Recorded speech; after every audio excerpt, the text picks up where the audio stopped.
Welcome to all of you to the last session of the day. I know it's not a very wonderful session to host or moderate.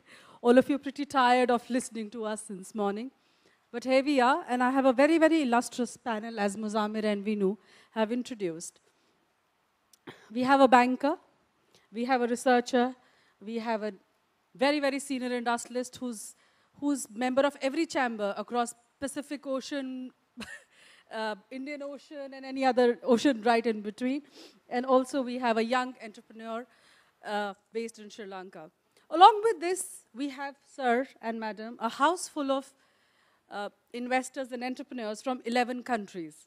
And they have been waiting and wanting to have questions and interaction with somebody who can tell us how to do business in Sri Lanka.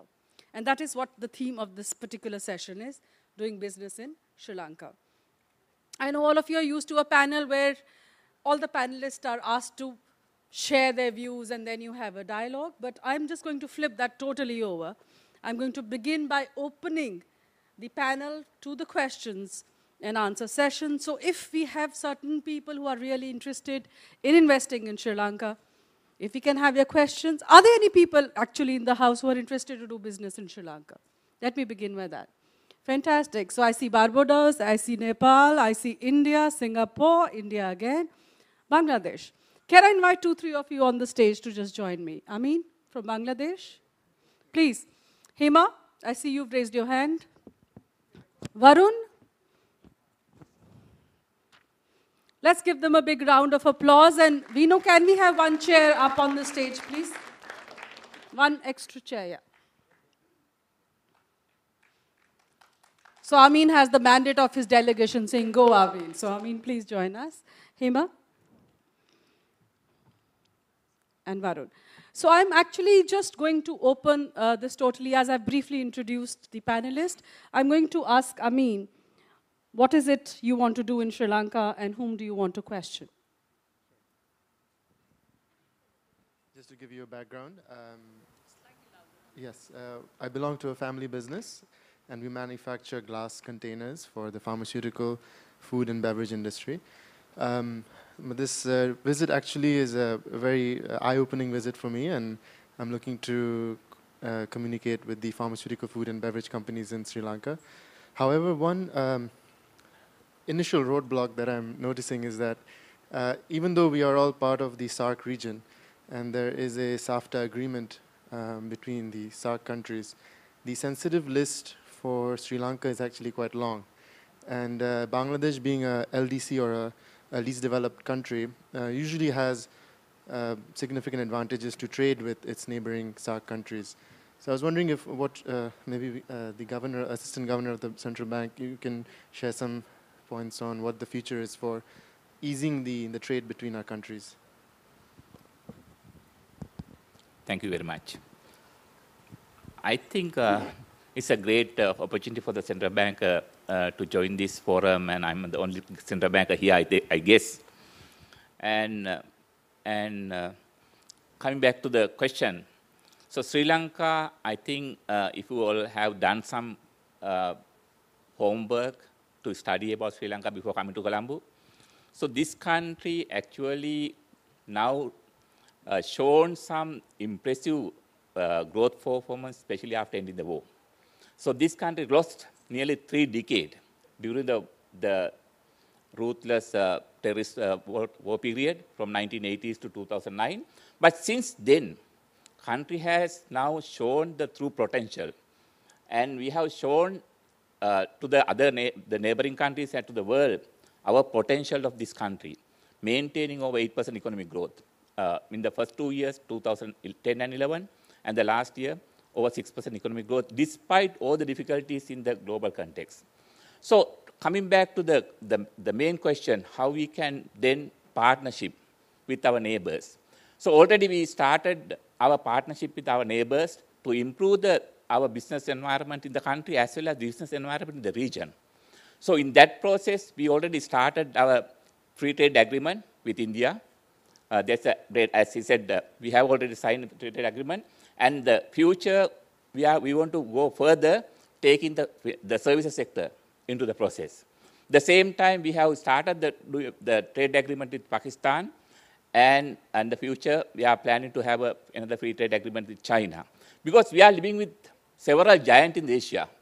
India is one giant, $1 trillion economy. The China is another giant, over $4 trillion economy.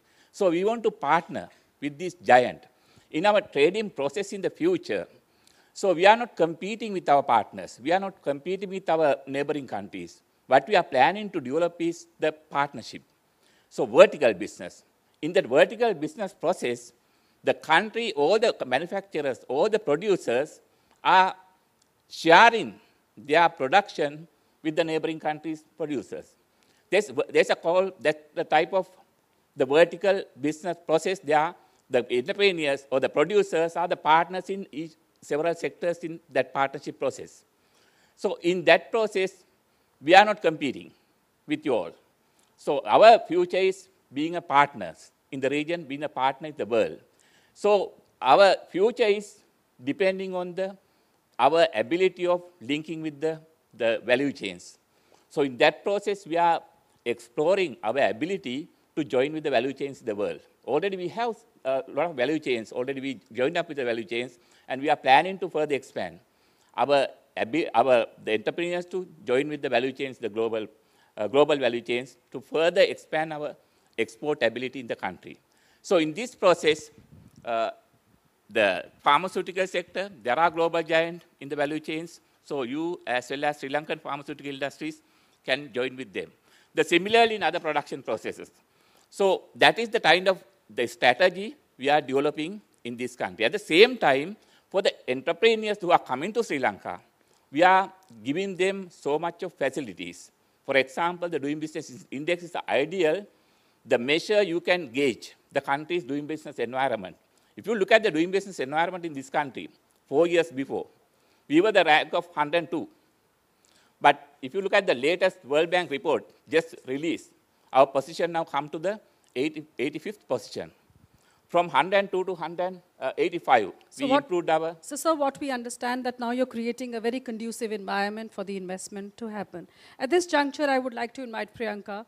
What is the eco-culture which is being now created so that there can be more investment by at least South Asian countries in this particular country? It's on. Yeah, in fact, there are so many things that have made Sri Lankan business environment conducive for investments. One particular thing I would like to highlight is the favorable government policies which encourage investments into Sri Lanka. For example, we allow 100% foreign ownership for almost all areas of the economy except for very few areas. And we allow repatriation of profits and fees and capital and foreign exchange earnings on current account payments. And not only that, there are many things like that, as Mr. Siriwardana said, that preferential market access. Currently we are having these FTAs with Sri Lanka and Pakistan, which allows over 4,000 products to duty-free access for over 4,000 products to a huge market of India and Pakistan. That 1.5 billion population are there. And if you consider the middle income population, it's around 500 million, which is very much closer to European Union population. Absolutely. So there's a huge market, and not only that, we have this EU GSP preference for over 7,000 products, and we have signed 28 bilateral investment protection and investment promotion and protection treaties. With which nations? With 28 nations, and in my slideshow I have the countries. And there are double taxation, avoidance of double taxation treaties for more than 38 nations. So which give the investor a sense of security as well as the financial advantage for their investment. So likewise, there are several things which we can list out that make... so the investment climate in Sri Lanka is absolutely now ready for people to come and invest in. At this juncture, I would like to invite Hema. I mean, she's an investor. She's looking to actually have a partnership in or open up a business in Sri Lanka. I'd like Hema to tell us. Yeah. I'm a doctor by profession from India, and we have a multi-speciality family-run concern. First question is, if everybody knows that healthcare sector is one sector which needs to go a very long way in all the developing countries. I wish to know how welcome is the healthcare industry in Sri Lanka? Anybody from the panel can. Sir, Anton.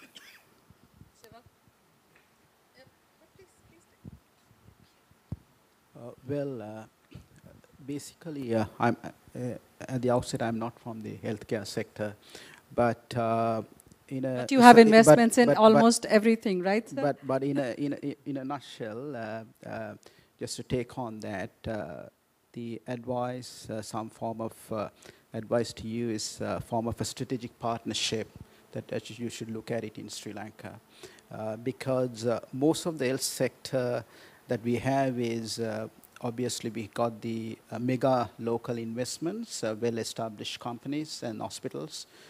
Some of them are conglomerates. And the second is we got fairly well sort of structured partners with Europe and as well as from India, right, into different pharmaceuticals and healthcare sector, and also from the Far East and the Asian region. So it all depends, I think, on what sort of a, healthcare solution that you would like to provide as a service, and which segment that you would like to partner with. The services. Correct? The services. Health services. So I think you need to find the right partner, and which of course there are many entrepreneurs in the country would welcome you and get your sort of expertise and probably some form of an investment to that aspect. So there are, I'm sure if you really approach the right partners through the right channels like Board of Investment, we have other, Chamber of Commerce and so on, it's a matter of time for you to find the right partners and go ahead. Yeah.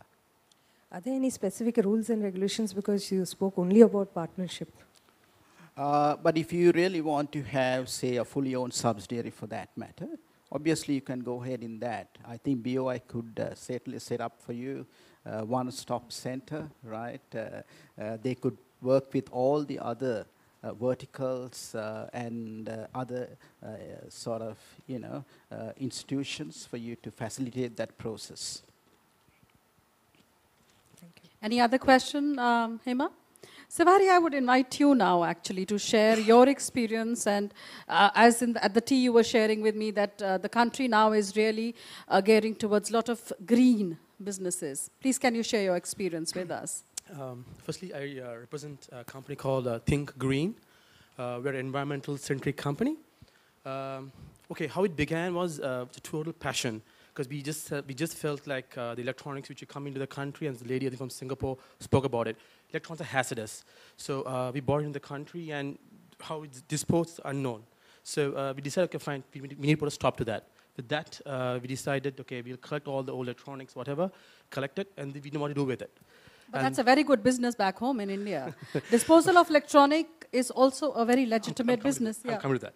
When I started back in 2006, 2007, it wasn't. It was just basically with a passion which I just had in mind that I wanted to make a change. That's it. I didn't know what I was going to do with it. I was collecting all the electronics. I was filling up my warehouse. Confusion is always good. Yep. And then I spoke to the government of Japan and government of Singapore. And I spoke to them, I wrote to them, and I explained the entire project plan to them. And then they decided, okay, fine, we'll help you. And then I'm proud to say today that our company holds the UN Basel license, which is like, we can't export or, ship off hazardous waste from country A to country B. So government of Japan is accepting our hazardous waste from Sri Lanka, like Singapore. Excellent. And what role which the government of Sri Lanka has helped us here is, number one, normally those kind of license takes a year. But with the help of the local authorities, we got it in 3 months. So we speed up the process.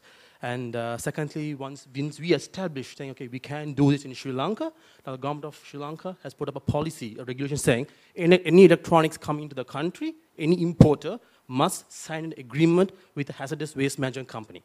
So it's passed in the in the law. So we have a specific license for that as well. So what I sense is a lot of things are changing Definitely. as far as the government internally is concerned. Definitely. I'm just going to put a spoiler in and ask Mr. Anton, since when you started your business and when he's doing his business, was it as easy for you to do your business? All right. Basically, I think it's an excellent question. My inspirational moods go backwards like 18, 19 years ago, because I began my entrepreneurial career in the height of conflict, just after school, early 90s and so on. But of course, I had a short spell in Netherlands, Dutch. That's how I got into this international trading background. So when I came back to the country, I had this inspiration to be different. And when I formed the company, which was with $1,000, we had a peaceful environment though, although we had conflict, but we were growing, I think at that time, right through average about between 4%, I suppose, between 3 to 4%, right? So I embarked that entrepreneurship journey, and we were able to sort of set that through in the field of print packaging. We became today one of the largest pulp and paper global offshore trading house in the region. We work with some of the best partners. We have a technology division which support the entire online trading platform. Was the partnership with other nations as simple as it is now? I suppose as a company, as a credible entity, I didn't find it difficult because it's a Sri Lankan entity, right? We had that platform because a $1,000 business in 1991 to over $100 million business, right? Which is obviously, we have gone through the entire period of that 15, 18 years, right? So that's quite evidence, that's quite evidence that it is all in you and within you, right? How you inspire and give that leadership. And I would use the word global leadership, right? Well, you may be a Sri Lankan entity, but if you think globally, right, you would definitely get the right partners, and you need to sort of, that's why I always emphasize on, you got to have the right partners on board internationally, right? And if you can have that, and if you could win that trust and confidence that you are a reliable player, as the host nation being Sri Lanka, I'm sure that you can take the lead through. And of course, eventually, we moved part of our operation to Australia, which gave certain competitive advantage for international business, but our the backroom engine is in Sri Lanka, and also we have ventured out beautifully into India as well. Thank you, thank you. At this point, I'll just try to rope in Varun. Varun, you are also seeking to invest and do business with Sri Lanka. Can we just have your views and question on it? Thank you, Navita. I'm Ajay, by the way. Sorry, I'm so sorry. By the way, to my panelists, sir, I'll call him Bangladesh, India, and Nepal for quick reference. Thank you. Fortunately, unfortunately, Navita, all three of us who've come right now are into healthcare. And I also represent a pharmaceutical company in Nepal. What I've seen in Sri Lanka for long is there's a good opportunity in pharmaceutical manufacturing in Sri Lanka right now. So I was really wanting to have a question to Madam in Board of Investment. So how is the process of establishing a pharmaceutical industry in Sri Lanka, if anybody wants to establish it right now? Yeah, in fact, the first point of contact is the BOI. You can come to the BOIO. Even you can, online application facilities there at the moment. And we grant several incentives, especially for pharmaceutical industries that comes under strategically important replacement project. So we grant incentives under that scheme, or even as large-scale projects, we have tax holidays ranging from 6 to 12 years. And once you come to the BOI and give your application form, and there are officers who are assigned to that, and once they evaluate the your application, and then we give the approval for you to register, for you to incorporate a company, and then you can select a location. That also we have facilities for you to select sites.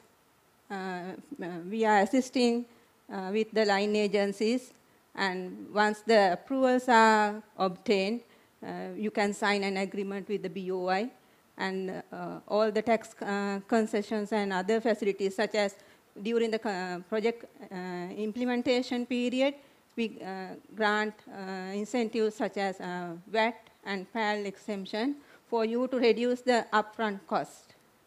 And likewise, we are giving several facilities for you to continue your business activities. And from the time of inception until the project succeeds, we are there for you to facilitate the business. Thank you. Thank you, Priyanka. I'd like to actually now question Mr. Sirivardhana. Sir, can you just share with us that what Sri Lanka and Central Bank basically is doing to improve the country's rating to an investment grade? Could you like to please share your comments on that? Thank you very much. Actually, this Doing Business Index is one of the index published by the World Bank. They launched this index in 2004. Now it's 10 year old, the index.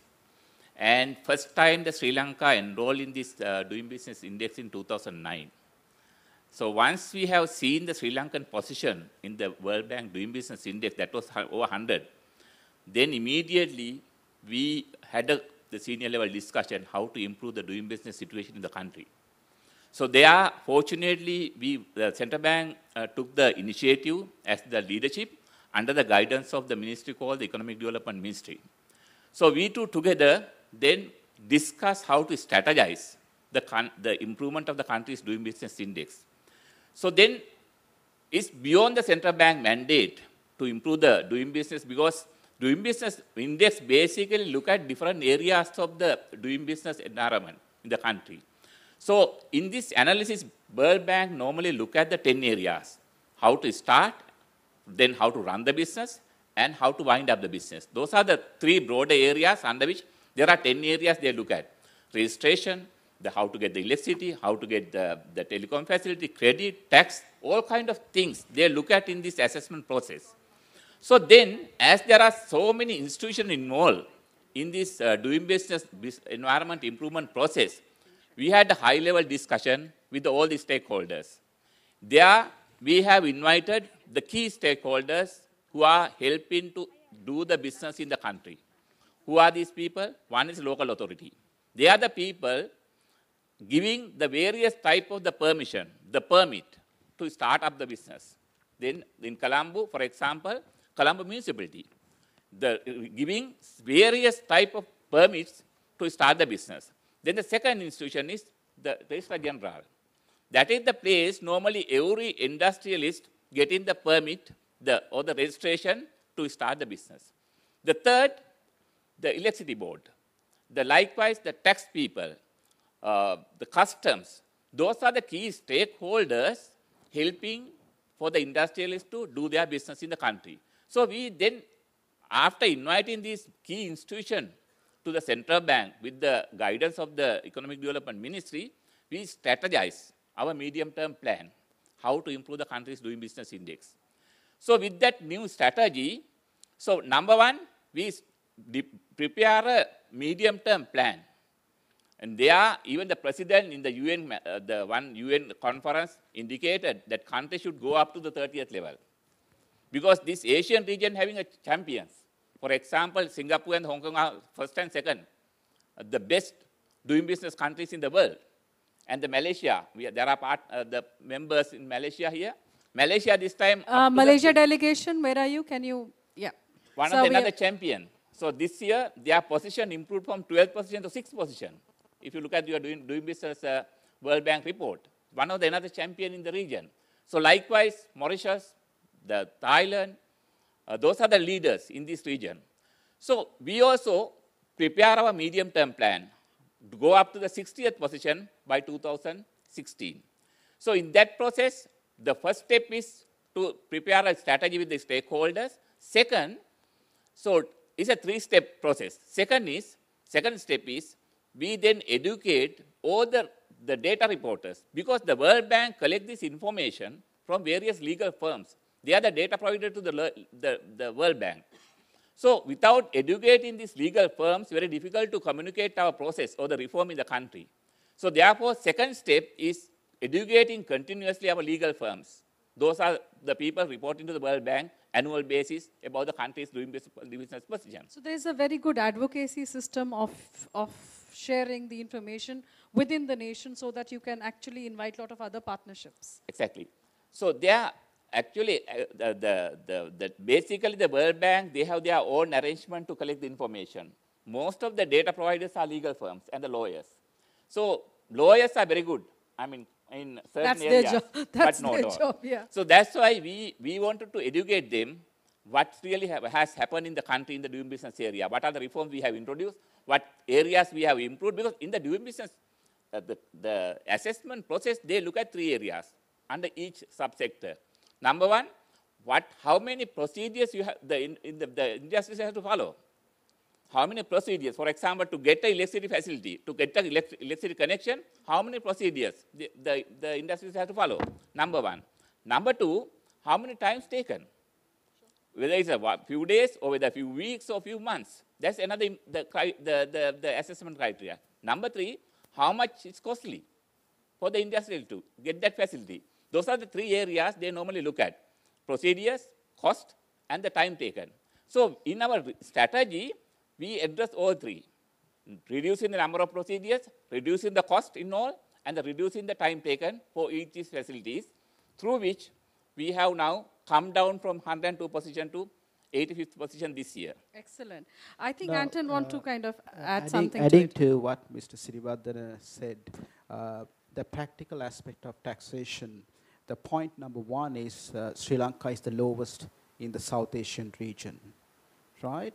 And on top of that, we got the lowest in the region as a corporate tax and the personal tax. On top of that, we got number of slabs and incentives which ease off even that level of percentage of tax, right? Just news.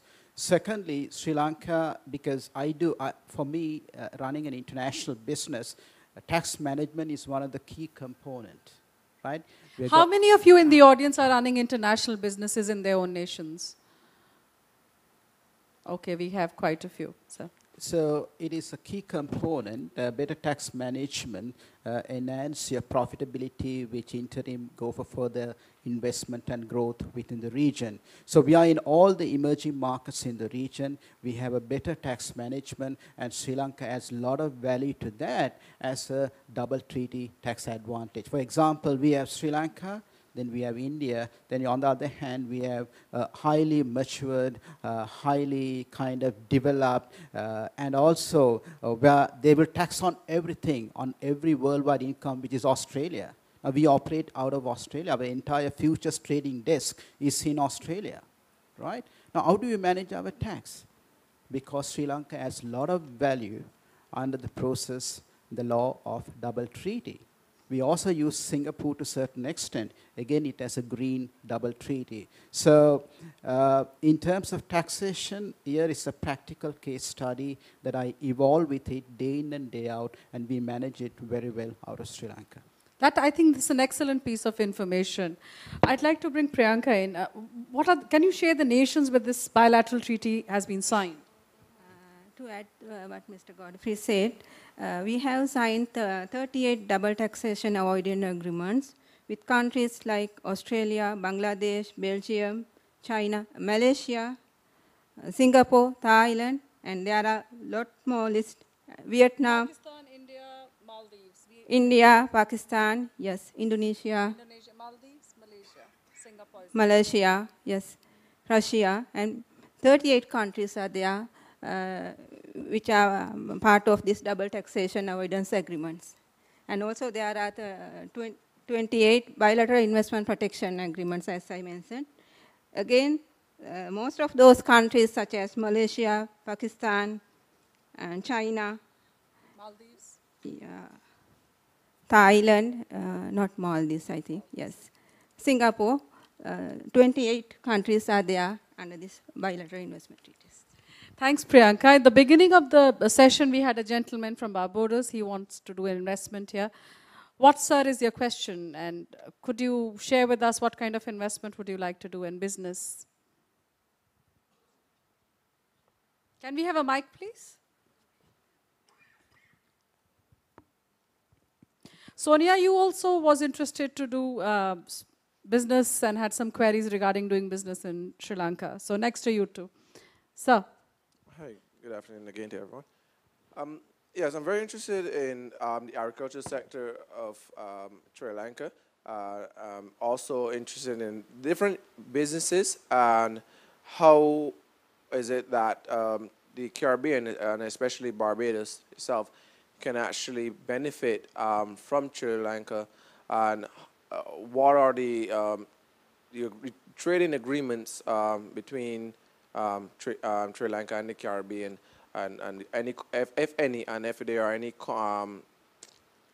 constraint to us starting business within Sri Lanka. So he needs to know that what are the possibilities of investment or trade between Barbados and Sri Lanka? In fact, yeah. After Priyanka, then we can. In fact, a country like you can invest in Sri Lanka, looking for an Indian market. The FTA we get with India and Pakistan, you can participate as a third country and get the benefits of access to the Indian market. Basically, I think between your beautiful islands and, of course, Sri Lanka, the common synergy is cricket, correct? Right?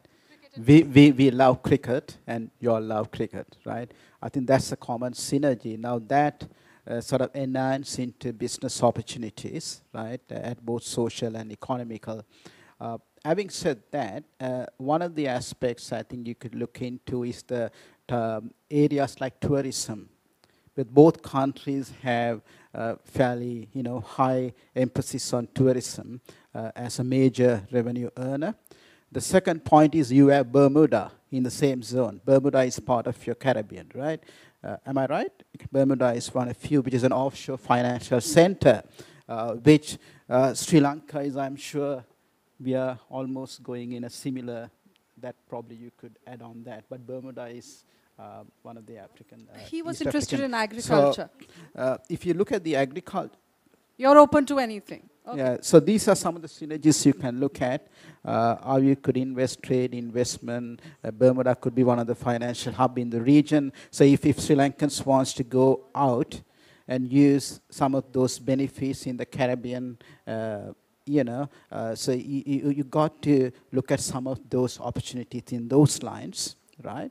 The second point is obviously the tourism and sports and various other areas for as a means to develop between these two countries. And of course, you by coming to Sri Lanka, you are not just looking at Sri Lanka, that you have got the Indian subcontinent, right? We've got excellent trade pacts. In practical sense, I make use of both the east and the west coast ports of India to a greater extent, using Sri Lanka as the strategic hub, right? So you could use Sri Lanka as the offshore center to enter the Indian subcontinent, right? It's much better to use it that way to enter India than going to India direct, moving from one state to other.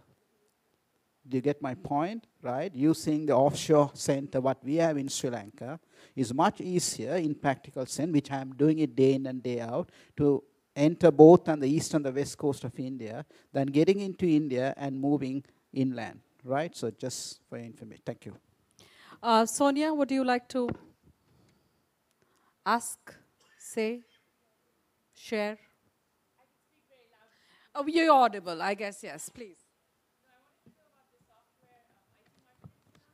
Software and IT market. Anybody in the panel can take that. Would you like to, sir, answer? He said he's not the expert. You're the money expert, we know that. Well, it seems then it comes back to you. Well, software and the IT market, we have software enabling services. Then we have got very specialized software development with intellectual properties owned by Sri Lankan companies. Now, if you look at the IPs, Sri Lanka is not a bigger player, large-scale player like India, right? India has the scale, and India is a fairly early runner in the industry. They have reached some of the mature markets. But Sri Lanka is a highly, I would say, a player which has a very specialized softwares, which has reached world markets, right? Which has brought in immense kind of, not just the intellectual property, also revenue to the country, right? Now, if you look at the entire capital market software, the Boston Stock Exchange, the Malaysian Stock Exchange, the stock exchange with the company that which owns here is owned by the British Stock Exchange, right? So the capital market softwares, by and large, is developed in Sri Lanka. That's one of our niche area. Then we also have fairly high-tech softwares that caters to different verticals, very much sold in the US and as well as in Europe. I think from a software development, from a product point of view, software products point of view, our model is more like Israel, you know, very much a niche, or Ireland for that matter, a very niche player in the software field, right? In addition to that, we also have the software enabling services, mainly in the financial sector, the legal sector as outsourcing businesses. Thank you, thank you. Yes. If I added something to what Mr. Godfrey said, this year we have become the first destination in BPO sector. Congratulations to that. Well, I've been being signaled to cut off the session now, but before I do that, I'd just like to ask, I mean, was your question answered? And Hema? If I can ask one more question. Very briefly. Yeah, just a second. Do you have any specific tax holidays for hospitals, startup hospitals? Tax holidays for hospitals. Yes, ma'am. Yes. Yeah. For how many years? In fact, the tax holidays depends on the investment threshold. Okay. And for large-scale investment, which we consider as 3 million to 25 million, there's a range of tax holidays starting from 6 years to 12 years. Okay. This is in US dollars or in Sri Lankan US rupees? dollars. Okay. Thank you. Nepal, was your question answered? Anybody in the house has any question?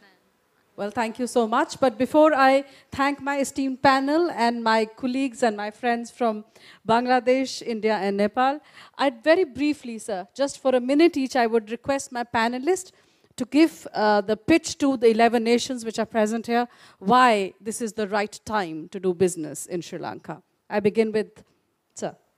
So 1 minute and not a second more. Thank you. I think any investor will really want to come to any country. They look at three things. One, how is the business environment, doing business environment? How easy to start the business or run the business, number one. Number two, how is the macroeconomic fundamental of that particular country? Whether inflation is okay, can the banking system is doing well? Can we access the banking system and get the banking facility? And how the growth? And kind of the macro fundamental, whether those are in a conducive level. Number three, third factor, is politically how that country's situation, whether it's a stable country and whether it's country having fees. Those are the three pillars any investor look at before coming to the country. And I'm sure the Sri Lanka having all three now. Thank you. Thank you so much. Priyanka? Yeah, I want to add two more things. That if we consider the FDI inflow to country from 1978 to date, we can see there is a huge increase between last 6 years. From the total FDI, more than 70% of FDI is achieved during last few years. And other than, I mean, there is a vigorous investment promotion activities taking place. And other than that, there are very important two legislations introduced recently. One is Strategic Development Project Act, and the other one is the Commercial Hub Provision Act, from which special incentives are granted for projects of very specific nature, which could change the landscape of the country in terms of provision of goods and services, or transferring of technology, or creation of employment generation. Likewise, if there is specific projects which comes under those two legislations, there is a very attractive tax incentives granted to the investor. So I think it can be considered as a momentum to increase, invest in Sri Lanka and get all those concessions. Thank you, Priyanka. Anton. Thank you. If you look at the whole region as the USA, the United States of Asia, I call it, I think Sri Lanka is one of the most timely strategic location, right? Because when we operate out of several countries, I see the advantage of time and the location and the easy access, right? So that's one of the key ingredient. Secondly, the policy framework and the transparency, right? All our business partners at the introduction, we work with some of the best partners. Most of them are among the top 3 in the world, right? You got to ask them, right? Just Google it, get my partners' details, and just question them how they feel of doing business, not in particularly with us, but as a country. Everybody had made positive comments. I'm yet to come across any form of negative comment. It's the people, the passion, the developing infrastructure, the strategic location, and also the excellent communication skills. And also, I see in certain countries when I go, there are certain hidden barriers. So you keep on, kind of swap through and through. But I don't see any hidden agendas in this country, right? Everything is fairly well laid out, and there is a fairly well regulated framework. And that's why we keep moving on, and that's why we see the success. Thank you very much. Thank you.